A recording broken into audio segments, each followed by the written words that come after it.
அறம் சேனல் நண்பர்களுக்கு வணக்கம். திருவள்ளூர் காக்குலூர் ஊராட்சியில் அமைந்துள்ள காக்குலூர் ஏரியில் சுற்றுலாத்துறை சார்பில் படகுதளம் அமைக்க வேண்டும் என சமூக ஆர்வலர்கள் வேண்டுகோள் விடுத்துள்ளனர். அதை பற்றி தான் இந்த வீடியோவில் பார்க்க போகிறோம். வீடியோக்குள்ளே போகிறதுக்கு முன்னாடி இந்த மாதிரி யூஸ்ஃபுல் இன்ஃபர்மேஷனை தெரிஞ்சுக்க மறக்காம நம்ம அறம் சேனலை சப்ஸ்கிரைப் பண்ணிக்கோங்க.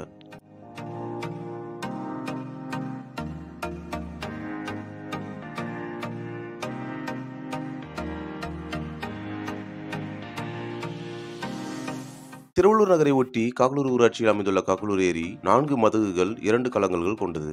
கிட்டத்தட்ட 30 ஆண்டுகளுக்கு முன்பு 254 ஏக்கரில் பறந்து விரிந்திருந்த இந்த ஏரி திருவள்ளூர், காக்குலூர், ஈக்காடு, கல்யாணக்குப்பம் உள்ளிட்ட பல்வேறு கிராமங்களின் விவசாயத்துக்கு தேவையான நீர் ஆதாரமாக இருந்து வந்தது.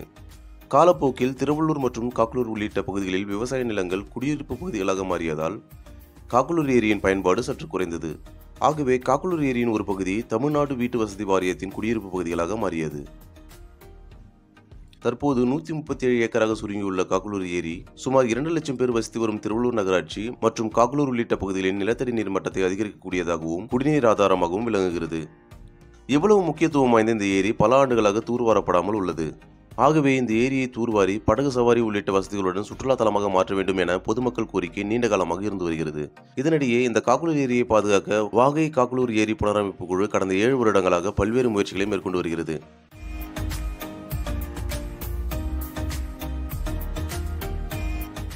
ஏரியில் உள்ள சீமை கருவேல மரங்கள் ஜேசிபி இயந்திரங்கள் கொண்டு அகற்றப்பட்டது.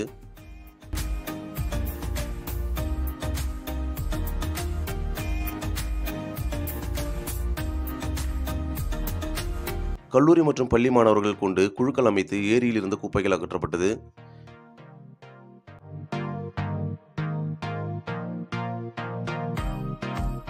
இந்த ஏரியில் 2016ஆம் ஆண்டு 1 கோடி ரூபாய் மதிப்பில் கரையை சுற்றிலும் 4 கிலோமீட்டர் தூரத்திற்கு நடைபாதை அமைக்கப்பட்டது. இந்த நடைபாதையில் காலை மாலை நேரங்களில் திருவள்ளூர், காக்குலூர் பகுதியை சேர்ந்தவர்கள் நடைபயிற்சி மேற்கொண்டு வந்தனர். ஏரிக்கரையில் அமைக்கப்பட்ட நடைபாதை அவ்வப்போது உடைந்தும் கரையின் தரை உள்வாங்கியதாலும் பல இடங்களில் சேதமடைந்து இருந்தது. மேலும் நடைபாதையை சுற்றிலும் முச்செடிகள் வளர்ந்து விஷப்பூச்சிகளும் நடைபாதையில் வந்துவிட்டு நடைபயிற்சியாளர்கள் அவதிப்பட்டனர். வாகை தன்னார்வலர்கள் நடைபாதையில் உள்ள புதர்களை அழித்து பள்ளங்களை மணல் சிமெண்ட் கொண்டு சீரமைத்தனர்.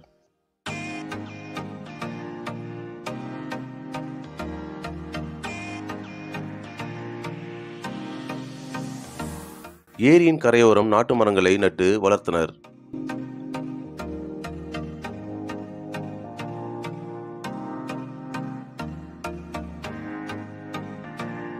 மழை பொய்த்த காலங்களிலும் பல்வேறு சிரமங்களை கடந்து அவர்கள் வளர்த்த மரங்கள் இன்று ஏரியை அழகாக்கியுள்ளது.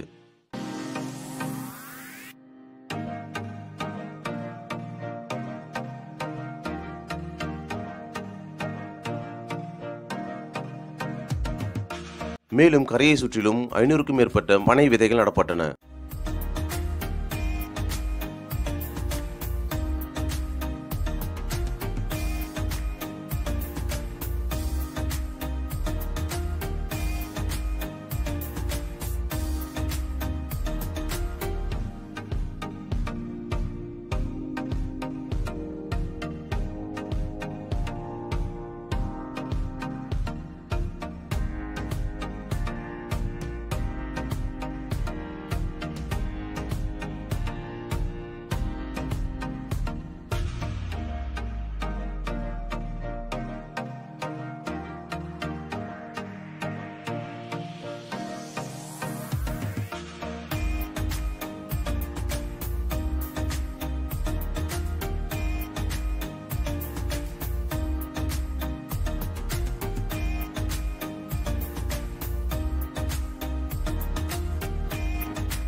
இவ்வாறு 7 வருடங்களாக பராமரிப்பு பணியில் ஈடுபட்டு வரும் இந்த வகைக்குழு திருவள்ளூர் நகரின் பல்வேறு பகுதிகளில் வாரந்தோறும் பூங்காக்கள் அமைத்தல், அடர்வனம் உருவாக்குதல் போன்ற பல்வேறு சமுதாய பணிகளை செய்து வருகின்றனர். அவர்களுக்கு அறம் சேனல் சார்பில் ஒரு பெரிய ஹேட்ஸ் ஆஃப். இவ்வளவு முயற்சிகள் செய்தும் இன்றளவும் திருவள்ளூர் நகரின் பல்வேறு பகுதிகளில் இருந்து வெளியேற்றப்படும் கழிவுநீர் காக்குலூர் ஏரியில் விடப்படுகிறது. இதனால் காக்குலூர் ஏரியின் நீர் மாசடைந்து வருகிறது. மற்றொரு புறம் காக்லூர் ஏரிக்கரையை ஆக்கிரமித்து வீடுகள் கட்டப்பட்டுள்ளன. திருவள்ளூர் நகரில் பொதுமக்கள் மற்றும் குழந்தைகள் பொழுதுபோக்கும் வகையிலான எந்த வசதியும் இல்லை. அதற்காக திருவள்ளூர் மக்கள் சென்னைக்கு தான் செல்ல வேண்டியுள்ளது. தற்போது இந்த ஏரியில் தண்ணீர் நிரம்பி கடல் போல் காட்சியளிக்கிறது. காலை மாலை நேரங்களில் நடைபயிற்சி மேற்கொள்வோரும் பகுதிவாசிகளும் ஓய்வெடுத்து வருகின்றனர்.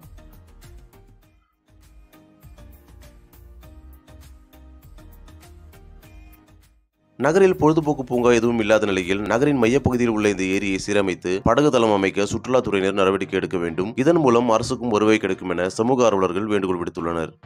இதனிடையே காக்லூர் ஏரியில் ஏரியை சுற்றியும் சேதமடைந்த நடைபாதையினை புதுப்பித்து பயன்பாட்டிற்கு கொண்டு வருமாறு மாவட்ட ஆட்சியர் திரு பிரதாப் அவர்கள் பொதுப்பணித்துறை அலுவலருக்கு அறிவுறுத்தியுள்ளார். இந்த வீடியோ பற்றின உங்களது மேலான கருத்துக்களை கமெண்ட் பாக்ஸில் சொல்லுங்க. இந்த வீடியோ பிடிச்சிருந்தால் லைக் பண்ணுங்க, மறக்காம உங்க ஃப்ரெண்ட்ஸ் ஃபேமிலிக்கு ஷேர் பண்ணுங்க. மீண்டும் ஒரு வீடியோவில் சந்திப்போம். நன்றி.